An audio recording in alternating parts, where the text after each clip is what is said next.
Will democracy survive in the next couple of years? And essentially, we are the same.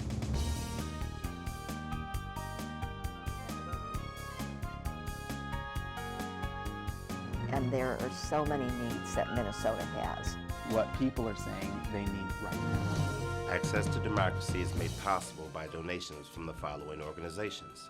Thomson Reuters, a global company with expertise and insight to unravel complex situations in the areas of law, tax, compliance, government, and media. Their worldwide network of journalists and editors keep customers up to speed on relevant global events.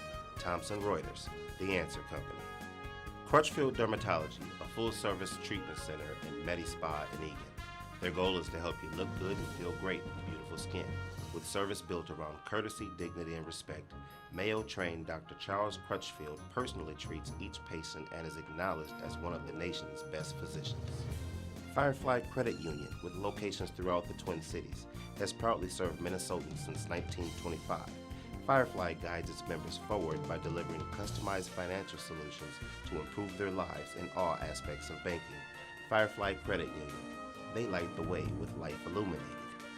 Edina Eye, Physicians and Surgeons, a division of Twin Cities Eye Consultants, has proudly served the Twin Cities for more than 55 years. Now in 7 convenient locations. Using the most advanced technology combined with human touch, Edina Eye offers comprehensive services but dedicated specialists committed to excellence with innovative procedures and expertise for the most advanced eye care. And good afternoon. Access to Democracy is back. Alan Miller is back. And a favorite guest is back by the name of David Housewright, one of our most successful local authors here in Minnesota.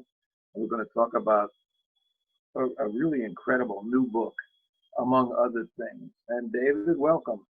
Thank you. Thank you for having me. I appreciate this. This is the first time I've worn a shirt with buttons in about 3 months. You know, I have been wearing one with buttons for the first 2 weekly interviews we did, and I decided today I'd go to the Access polo shirt that the crew wears. So you can see my Access logo there, and let's hope that we have success, not access. But David, what can I say about him as a writer?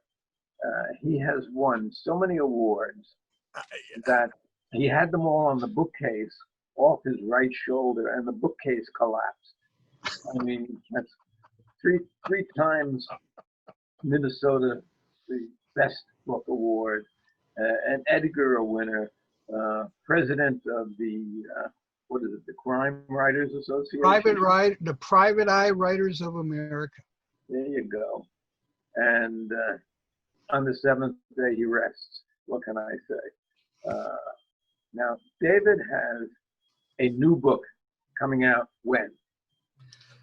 They postponed the publication date to Tuesday, July 24th. It was supposed to come out this week. July 24th is a Friday. No, it's a Tuesday. And it's not the 24th, because that happens to be my birthday. Okay, 28th then. It's in July. Okay. End of July. People, I want you to write down July 28th. And I don't know if you'll be able to go to the bookstores to get the book, or whether you're going to have to do Amazon or Barnes and Noble, which will mail it to you. Go to the local bookstores. Once Upon a Crime and Subtext and Chapter 2 and Next Chapter, all the local independent bookstores will be happy to take your order and send things out to you. And they really need it the most in this pandemic time that we're in. I want to tell viewers, anyone who is going to get this book, get a good night's rest the night before. Get up very early, and you will not be able to put this book down until you finish it. Here we go. Can we see that? From the Grave. And I have a copy as well. I would hope you have a copy, but if you were good enough to see that I have a copy. A Rushmore McKenzie book, and we certainly know Rushmore McKenzie is one of your most successful series, but a book different than anything I have read of yours, and that's quite a bit. It's well, let me describe it as the author describes it. It's a book about faith, or more accurately, belief. What do we believe? Is there life after death? Can we communicate with those who have died? And Rushmore McKenzie, and we call him McKenzie because nobody uses his first name, finds himself in the middle of a situation which involves psychics and psychic phenomena. How in the world did you get involved in this? My wife, Renee Valois, she started getting involved in paranormal research and psychics, and is this real and not real and so on, because of an incident that occurred to her several years ago, where she was actually standing there and she saw a tray filled with cosmetics fly across the room. And up until then, she, like most of us, you know, I don't believe in ghosts, I don't believe in spirits, I don't believe in this stuff, that's TV, that's movies. And so she started doing the research and started looking into it. So I had basically all of this information coming to me through her, and I started looking into it. You have to understand, the book isn't really about ghosts. It isn't, you know, it isn't that story. It's about what people believe and what they take home with them. And when you leave this book, there is a big question mark. Do you believe or do you not believe? Have you had any psychic experiences? And I will relate to you a little bit about two that I have had in my lifetime. And I've always been a skeptic about anything outside the normal, except I always believed in UFOs. And is that psychic, or is that something that maybe exists, you know, undisclosed flying objects, or is that within the realm of belief or disbelief? I don't know, you're asking me. I have never had an experience, a personal experience. I have spoken to people who have. I have spoken to people who are all in. I've spoken to psychics and people like this. And, you know, I'm not going to try and convince anybody whether this is right or wrong or good or bad or true or not true. It's just, there's an awful lot of unexplained things going on. And this is one way people use to explain it. 40% of the people in this country believe in ghosts, believe in spirits, believe in the afterlife. 60% don't. And it's really hard to convince one side or the other to shift. And basically that's what the story is. I mean, if you believe it, then you'll do certain things. If you don't believe it, then you'll do other things. And that's really what the book is about. Well, Rushmore didn't believe it to start out. And he got sucked into it from Shelby, a close friend, the wife of one of his closest friends. And that started the whole thing. And we certainly get enough experience with the two psychics in there, one who is questionably legitimate, and then one who apparently is really legitimate, Kayla. And Kayla does have visions, and Kayla does have the capacity to communicate and bring things in that people want to hear from the other side. And, you know, I leave it to you, and the book will leave it to you also as to where you believe, but it's just fascinating Now, you did so much research, undoubtedly, for this, not only with psychics, but also psychic conventions. I didn't even know there were such things. Talk about that. Well, there are gatherings. Locally, you'll see conventions where people come and they'll sell their products and they'll promote their books and so on and so forth. There's also international and national events. There was one scheduled in Duluth in October.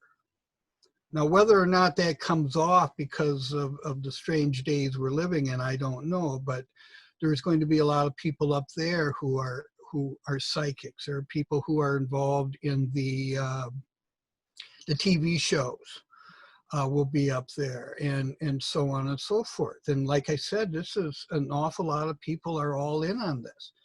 And even those who aren't, those, you know, you find the whole idea of it somewhat fascinating, whether you're a true believer or not. Well, it's even more than that. I mean, you talk about the get-together or the convention, as I call it. And I have a psychic feeling that my dog is wrapped around a tree in the backyard. I can't usually see that when we're broadcasting, but there she is. So many different items that are available for sale in terms of psychics and psychic phenomena and really the otherworldly things. I was blown away, and I just figured you had to spend a tremendous amount of time researching to get this project underway. Well, I take the research for all my books pretty seriously, whether it's this or the art world or what have you. I think that's the problem that a lot of people have with this world, whether to take it seriously or not, because these people do have a product to sell. So, you know, you wonder how legitimate it is, and how honest the salesmen are being. So yeah, you know, like I said, the book isn't meant to convince anybody whether this is true or not. It's there to just explore this world that, as I said, 40% of the population believe in.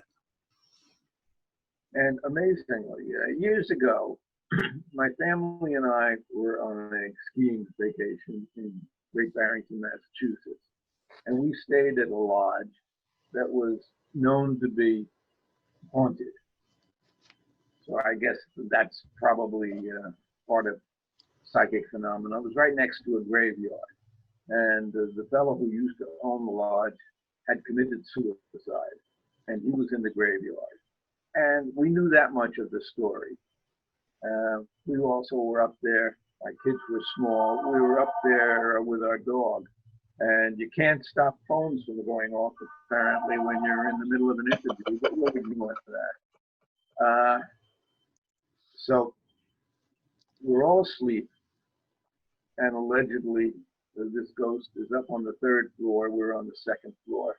The owners were on the 1st floor, and they had a dining room and everything else. And all of a sudden, the 2 dogs started bristling. The hair stood up. They started growling, and I woke up.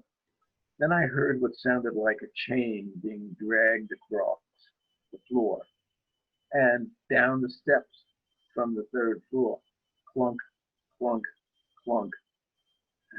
And so I jumped up and grabbed, I don't remember what, some kind of a weapon. And I threw open the door to the 3rd floor, and there's nothing there but the chain on the floor. So I immediately checked on the owners to see that they weren't playing a game on us, and they were sound asleep. My kids were sound asleep. Everybody was sound asleep. There was nobody else there. But here is this big chain at the bottom of the stairs. Where did it come from? It wasn't there when we went to bed. So I leave it to you to explain that.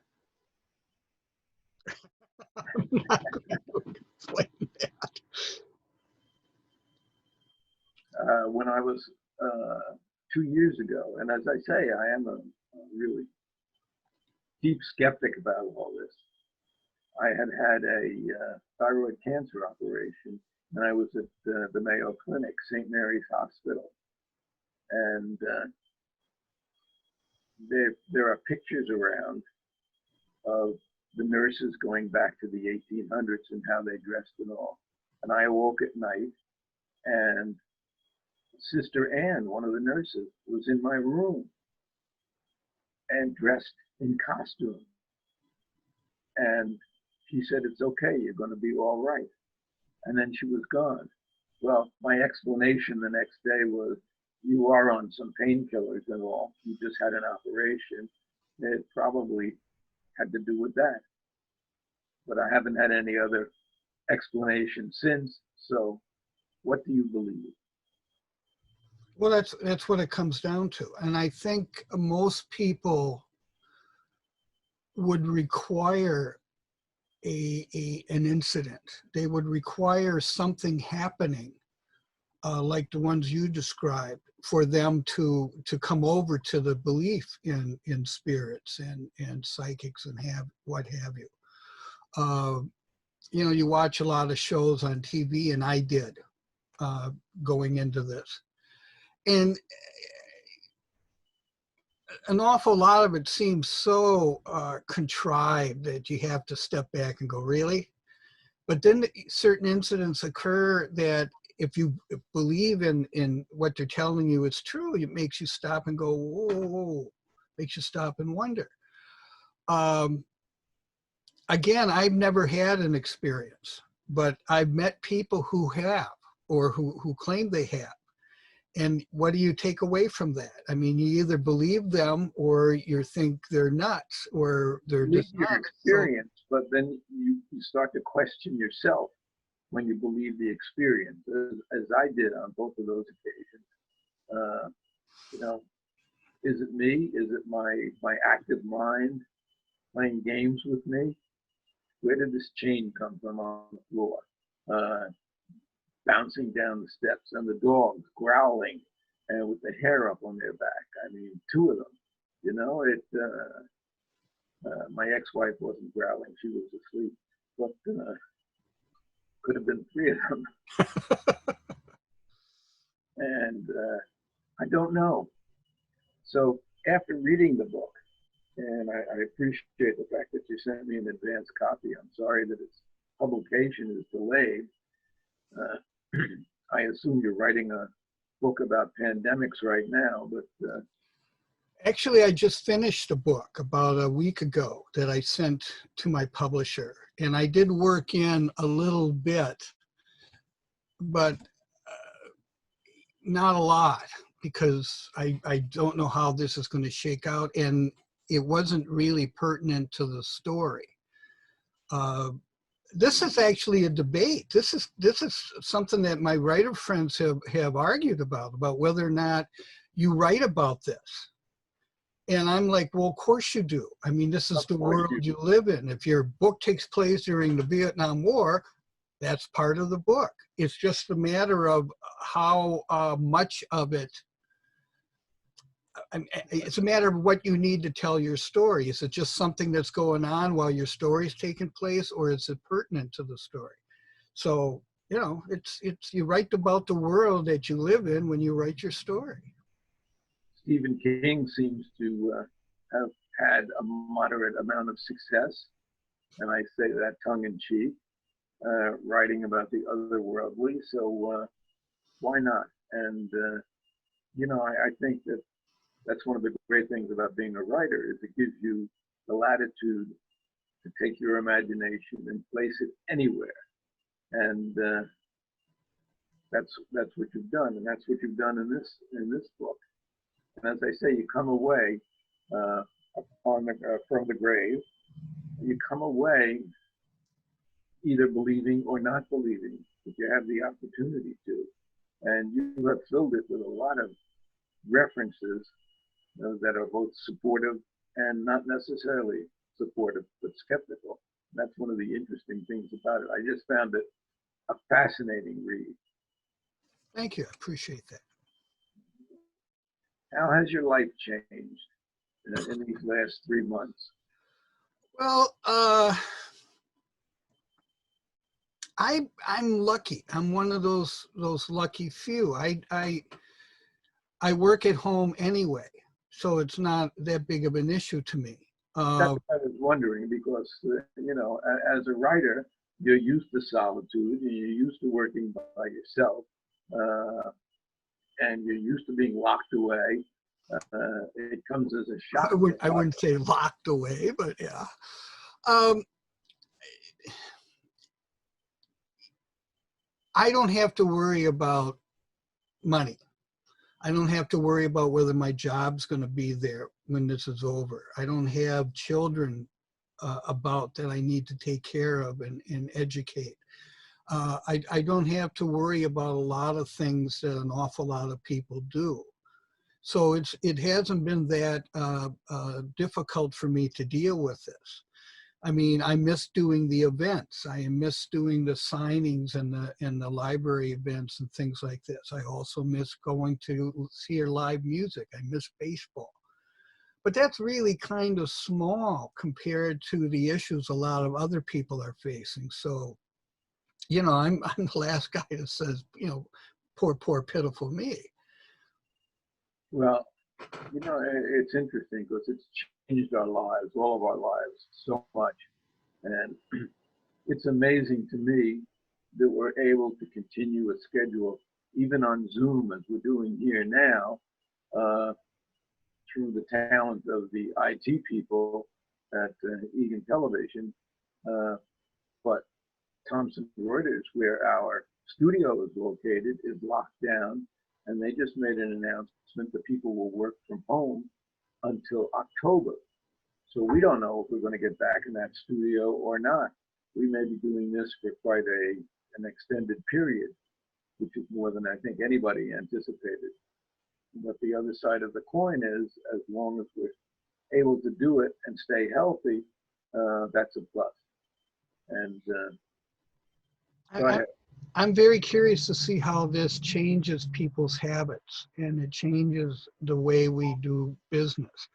There are a lot of companies now that are actually thinking, you know, this is maybe the way to go in the future, is to have people work from home and Zoom and what have you. My son works from home. My son's an economist. He works for an investment bank that specializes in agriculture and energy concerns. And he's got his office set up in his condominium. So he's there full time. My wife is working from home. My daughter works for the conservatory, the Como Conservatory, and that's closed. But, you know, she's an essential employee in that she's got to show up to keep the plants alive, right? So, you know, it's again, I'm very curious to see how all this is going to shake out, how people are going, how much of our lives have changed that are going to stay changed, where people are going to say, yeah, you know what, let's work from home 4 days out of the week, or let's do this, or let's do that. I think it was either Australia or another country in the Far East that proposed changing from now on to I hope you're drinking something good, to a 4-day work week. And that's something, proposal that's in the hopper, as well as, you know, I think we'll consider it. Yesterday, Facebook announced that 50% of their people were going to work from home permanently. They're going to cut down the staff somewhat, but they're going to have 50% work from home permanently. Now that's certainly a big difference, and it affects things. It affects things like, although, in fact, you shared breaking bread with us at one of our favorite restaurants where we used to go at least once a week or every other week at most. And what we do now is we call in an order, and we pull up at the curb, or I pull up at the curb, and out it comes, complete meal.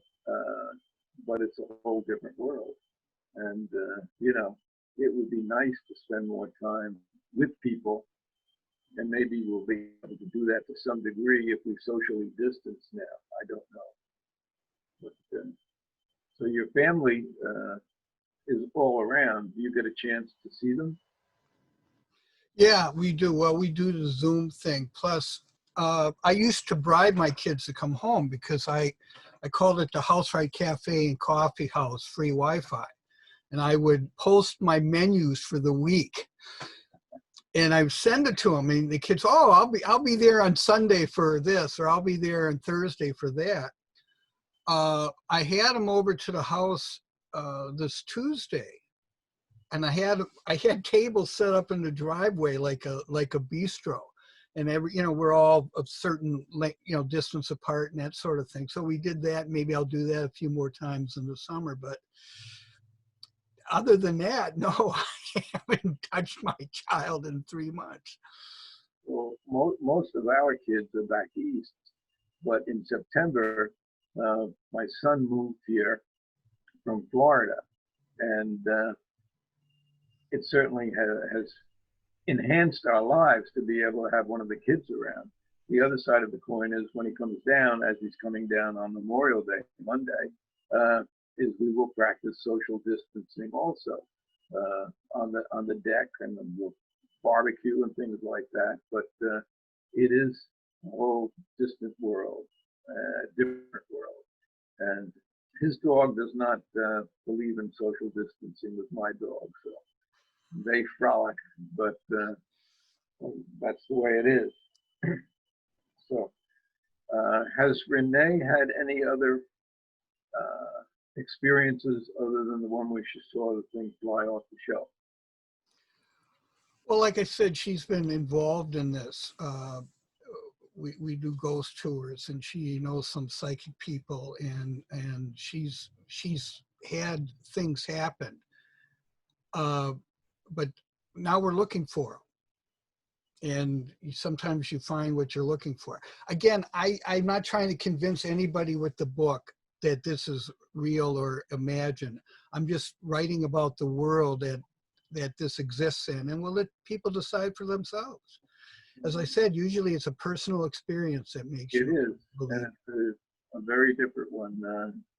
Josh, did I see you give us 2 fingers, or am I mistaken about that? Josh is telling me to wind it up, and I had a lot more I wanted to do. Fascinating. Don't Miss From the Grave by David Housewright, when it comes out in July. David, it's always a pleasure to talk to you. Thank you. Thank you, Alan. Thanks for having me. We'll have And you know what? Anytime you want to chat, feel free. I'm not going anywhere. Well, I want to hear about the next one also. All right. Shoot me an advance copy on that one when it's available. Yeah, I will. And other than that, regards to family, and tell Renee I'm still waiting for her to accept an invitation to be a guest on Access, because she has such a fascinating life. I mean, you're just a writer. That's one thing. She's done everything. Unbelievable. Yes. Pass I that will tell along. her. And thank you so much. Thank you. Thank you all for tuning in to Access to Democracy with David Housewright.